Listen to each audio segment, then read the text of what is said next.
Produzir com agilidade, qualidade e com o menor gasto possível é o desafio de toda empresa. E é justamente essa relação que faz das redes de fast food um sucesso, atraindo clientes ao redor do mundo.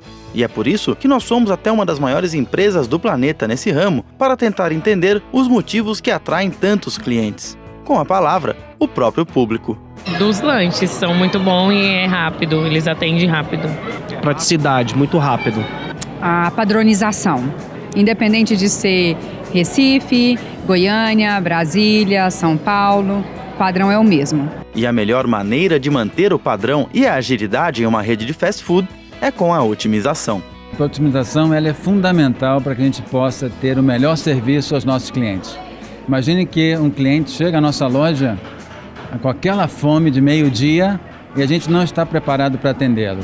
Então, ter processos otimizados que a gente possa atender o nosso cliente da maneira que ele espera e no tempo que ele está acostumado é fundamental. E essa otimização já vem desde antes, quando vocês vão lançar um produto, por exemplo? Vem muito antes. Imagina quando a gente, primeiro, precisamos entender o gosto do nosso cliente, precisamos entender o que ele está buscando. Então, imagina que se nós queremos lançar um produto novo nos próximos 3 meses, obviamente o trabalho começou muito antes. E cada segundo desse trabalho que a gente não otimize é tempo de venda que a gente perde. E um dia, imagine, um dia menos de vendas nosso é bastante representativo. Então eu diria que para todos que estão aí sentados, que acham que, por exemplo, a matemática não tem muita importância, eu diria assim, olha, vocês não sabem o quanto de matemática a gente usa aqui atrás de um balcão para garantir que os lanches estão sendo bem servidos.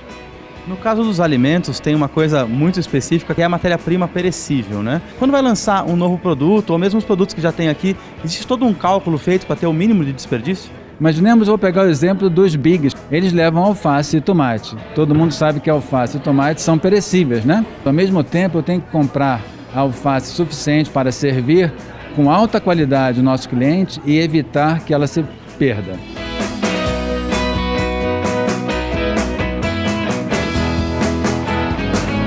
Citou aí a satisfação do cliente, né?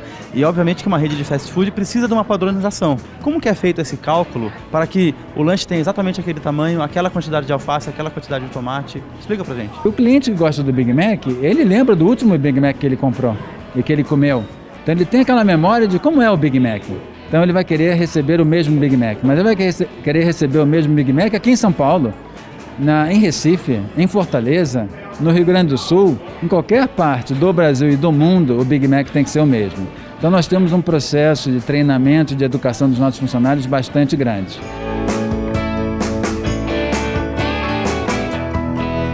Vocês têm um centro de distribuição desses alimentos? Eles saem de algum lugar para o Brasil todo? Como é que funciona? Sem dúvida. A gente tem um sistema complexo de distribuição dos alimentos que envolve a nossa cadeia de fornecedores, que nós aprovamos cada fornecedor que pode fornecer algum item do McDonald's. Então nós temos fornecedores já de muitos anos. Então como é que funciona esse fluxo?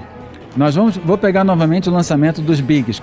Primeiro, tivemos que definir que ingredientes iam fazer parte. Tem vários ingredientes novos. Então toda a área de pesquisa e desenvolvimento de produtos desenvolveu os novos ingredientes. Esses novos ingredientes foram formulados e desenvolvidos pelos nossos fornecedores. Uma vez que estão aprovados, esse ingrediente, o restaurante começa a fazer a sua previsão de vendas. Tá? Então o marketing falou, olha, esses produtos vão ser bons e nós estimamos uma venda de X unidades por dia. O restaurante faz o pedido à nossa central logística. As matérias-primas chegam nessa central logística e dessa central vêm para os restaurantes.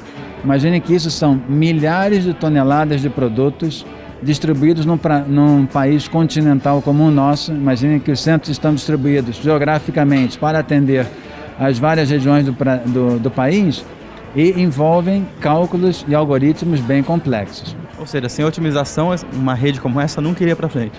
Não, eu diria, olha, que nós jamais estaremos vivos agora, jamais eu estaria falando com vocês, jamais vocês iriam no McDonald's.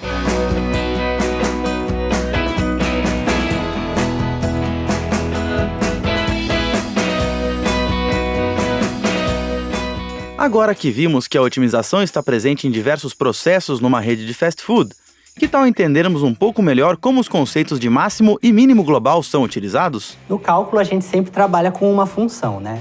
Então, como a gente viu na explicação do Leonardo, ele falou em algum momento da satisfação do cliente com a velocidade de entrega do lanche, por exemplo. Então a gente tem uma função. A gente poderia pensar no eixo Y, a satisfação do cliente, e no eixo X, o tempo de entrega do lanche. E eu posso pensar assim com muita simplicidade.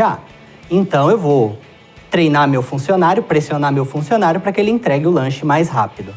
Só que se o lanche for entregue muito rápido, for produzido muito rápido, provavelmente esse funcionário não vai montar o lanche direito, o lanche não vai ficar com uma aparência legal, não vai ter o tanto correto de molho, então esse lanche não vai agradar o cliente, se ele for feito muito rápido. Então o que eu percebo nisso é que eu preciso da velocidade ideal.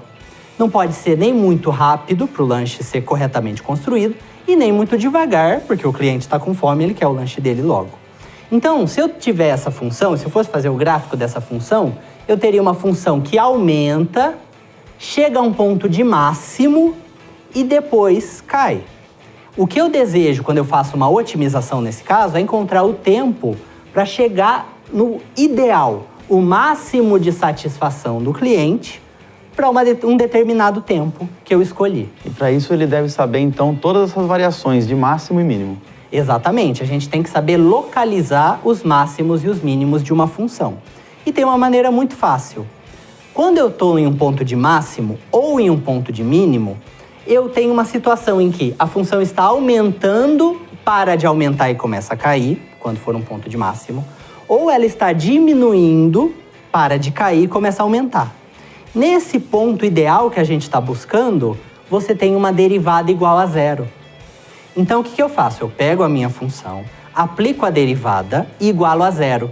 Assim, eu vou localizar os pontos extremos, que pode ser ponto de máximo, ponto de mínimo ou, em alguns casos, ponto de sela.